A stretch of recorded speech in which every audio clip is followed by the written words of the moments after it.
All right, so you've given us basically like a year's worth of Wikipedia here. Yeah. 2024 to be exact. It is. And we are going to try to distill this down to its most fascinating essentials Cool. for our listeners. So consider this your personalized cheat sheet to understanding 2024. That's good. All right, so right off the bat, Yeah. 2024 throws us some curveballs. We're seeing familiar conflicts like the war in Ukraine and the Syrian civil war. Yeah, those are dragging on. Dragging on, but with some unexpected turns. The Syrian civil war saw a seismic shift this year. Oh, really? Yeah, opposition forces, after years of struggling, finally managed to seize control of key cities, Wow. like Aleppo, and this ultimately led to the collapse of the Assad regime in December. Huh. It's a major turning point, and the aftershocks are going to be felt for years to come. Yeah, it makes you wonder what's next for Syria. Right. Will this change, usher in an era of peace, or just a new form of conflict? That's the million-dollar question, isn't it? Yeah. The power vacuum left by Assad's fall could be filled by a variety of actors, both internal and external. Right. It's a precarious situation, and the international community will be watching closely. Of course. But while the Syrian civil war finally came to an end, 2024 saw another trend explode onto the world stage. Elections. Elections. 80 countries representing 4 billion people went to the polls. That's almost half the planet voting. Yeah. It was dubbed the biggest election year in history. And for good reason. Yeah, and it wasn't just the sheer number of elections, but the outcomes that were truly remarkable. Like in Botswana and South Africa. Yeah, where long-standing ruling parties were ousted for the first time in decades. Right. Exactly, and it wasn't limited to Africa either. No. We saw similar trends in Europe and Asia and the Americas. So it's like a wave of change was sweeping the globe. Yeah, it really was. And voters clearly wanted something different. Mm-hmm. So what was driving this global desire for change? Well, that's a complex question, Of course. with no easy answers. But if we look closely, we see a common thread of dissatisfaction with the status quo. Like what?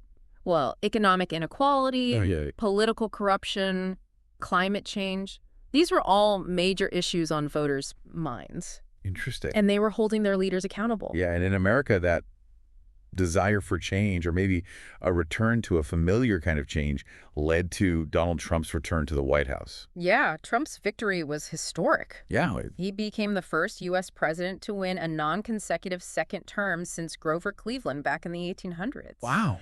His victory really underscores this global trend of voters rejecting the establishment. So we have ongoing wars with unexpected twists and a global wave of elections shaking up the political landscape. It was a wild year. What else made 2024 such a turbulent year? Well, unfortunately, we also saw a rise in international incidents that pushed global tensions to the brink. The Middle East in particular was a tinderbox. Okay, let's unpack that a little bit. Sure. What were some of the key incidents that stood out to you? The Israel-Hamas war, which had been simmering for years, escalated dramatically, spilling over into Lebanon. Okay. And adding fuel to the fire was the assassination of Hamas leader Ismail Haniyeh in Tehran. Wow. It was a powder keg situation. So how did this already volatile situation escalate further? Well, What were the consequences? the conflict between Israel and Hezbollah, which had been relatively contained, exploded. Okay. Israel launched airstrikes against Hezbollah targets in Lebanon, and Hezbollah retaliated with rocket attacks on Israeli cities. Oh, wow. It was a dangerous cycle of violence that threatened to draw the entire region into a wider war. Adding to the complexity of the situation, Israel conducted a cyber attack using communication devices that were rigged with explosives. Oh, yeah, I remember that. This resulted in dozens of casualties and raised serious ethical questions about the nature of modern warfare. Yeah, it was a stark reminder of how technology is changing the face of conflict. For sure. And the use of those devices was particularly chilling. Right. Imagine receiving a phone call or a text message, and instead of a voice or a message, Yeah. you're met with a deadly explosion. It's terrifying. It raises a whole host of legal and moral questions Of course. that the international community is still grappling with. And as if the situation wasn't complicated enough, the UN launched an investigation into potential war crimes committed by both sides. It was a clear signal that even in the fog of war, accountability and international law still matter. It does. But the chaos of 2024 wasn't confined to human conflict. Right. Mother Nature had her own plans, too. 2024 saw its fair share of natural disasters. Devastating earthquakes rocked Japan and Taiwan, while floods ravaged Brazil, Kenya, and Spain. It was a stark reminder of nature's raw power. Yeah, and then, of course, there was Hurricane Helene. Hurricane Helene was the deadliest Atlantic hurricane since 2017, leaving a path of destruction across Florida. Yeah, the images of flooded streets, wrecked homes, and displaced families were just heart-wrenching. It's a sobering reminder of the importance of disaster preparedness and climate resilience. These tragedies underscore the urgency of addressing climate change and its impact on extreme weather events. Yeah, for sure. But even amidst the turmoil and tragedy, there were glimmers of hope. 2024 also witnessed some remarkable breakthroughs in science and technology. This is where things get really exciting. Right. We saw a resurgence in space exploration with multiple nations and even private companies making giant leaps. Like Japan. Yeah, Japan, for instance, successfully landed its SLIM spacecraft on the moon. They became the 5th nation to achieve a soft landing on the lunar surface. What an incredible feat of engineering and determination. It really is. Absolutely. And then there was Intuitive Machines, an American company that made history by landing the first commercial vehicle on the moon. Wow. It's a major milestone for the privatization of space travel. It really feels like we're entering a new era of space exploration, one where commercial ventures play a more prominent role. Yeah. What do you think this means for the future of space travel and discovery? It's a fascinating question. On one hand, it opens up incredible opportunities for scientific research or resource exploration and even space tourism. Like, imagine one day you might be able to book a lunar getaway. Right, but on the other hand, it raises important questions about regulation, environmental impact, and the potential for exploitation. We need to be thoughtful about how we navigate this new frontier. It's a bit like the Wild West of space, full of both promise and peril. I like that. But while some were reaching for the stars back on Earth, the European Union was taking a bold step towards regulating the rapidly evolving world of artificial intelligence. The EU's Artificial Intelligence Act was indeed a landmark achievement. Yeah. It's the first comprehensive legal framework for AI addressing everything from facial recognition technology to autonomous weapon systems. It sets a global precedent for how we govern this powerful technology. It's a huge deal considering the potential impact of AI on our lives, from healthcare to transportation to even our understanding of consciousness. Exactly. The Act attempts to strike a balance between fostering innovation and mitigating the risks associated with AI, particularly when it comes to privacy discrimination and accountability. Right. It'll be interesting to see how other nations respond and how the legislation evolves as AI technology continues to advance. So we've covered war elections, natural disasters, space travel, and even the burgeoning field of AI. But 2024 wasn't all serious business. No, it wasn't. There were some surprising moments that captured the world's attention and sparked lively debates. Yes, 2024 definitely had its share of unexpected twists and turns. Like, remember Julian Assange, the WikiLeaks founder who was facing espionage charges in the U.S.? Oh, yeah. His case had been dragging on for years, shrouded in controversy. What happened? Well, in a stunning turn of events, Assange walked free after striking a plea deal with the U.S. government. Wow, that came out of left field. What was the public reaction to this? It was a highly polarizing decision.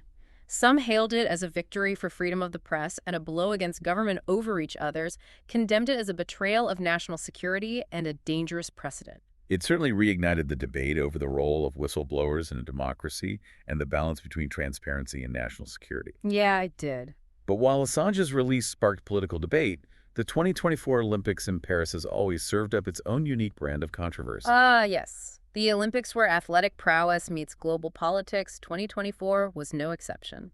The opening ceremony itself sparked controversy, with some criticizing its artistic choices and others praising its boldness.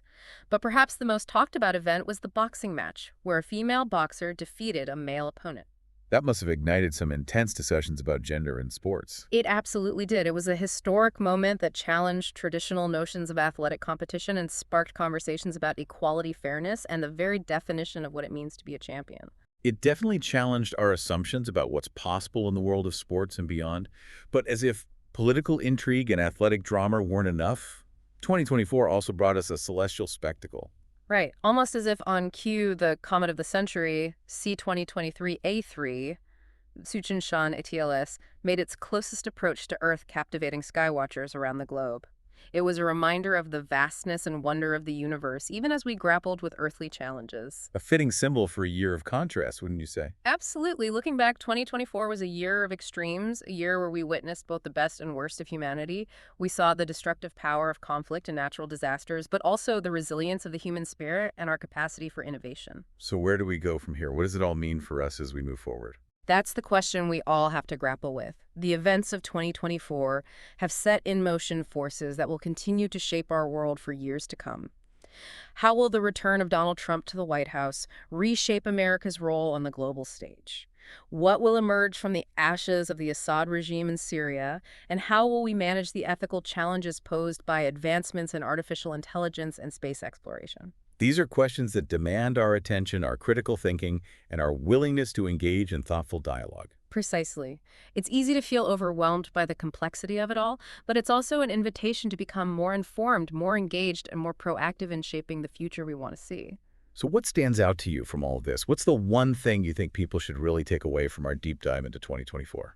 For me, it's the interconnectedness of it all. The conflicts, the elections, the natural disasters, the technological advancements, even the cultural moments, they're all interwoven, influencing and shaping each other in ways that are often difficult to predict. Right. It's a reminder that we live in a complex, dynamic world where even seemingly isolated events can have far-reaching consequences. It's like a giant tapestry with each thread representing an event or a trend, and all of them intertwined to create the intricate pattern of history. Exactly. And it's a tapestry that's still being woven. We're all participants in this ongoing story, and our choices, both big and small, will determine the direction it takes.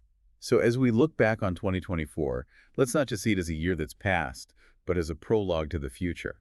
What lessons have we learned? What insights have we gained? And how can we use this knowledge to navigate the challenges and opportunities that lie ahead? This deep dive has given you the tools to start asking those questions and finding your own answers. What will you do with this knowledge? Where will you go from here?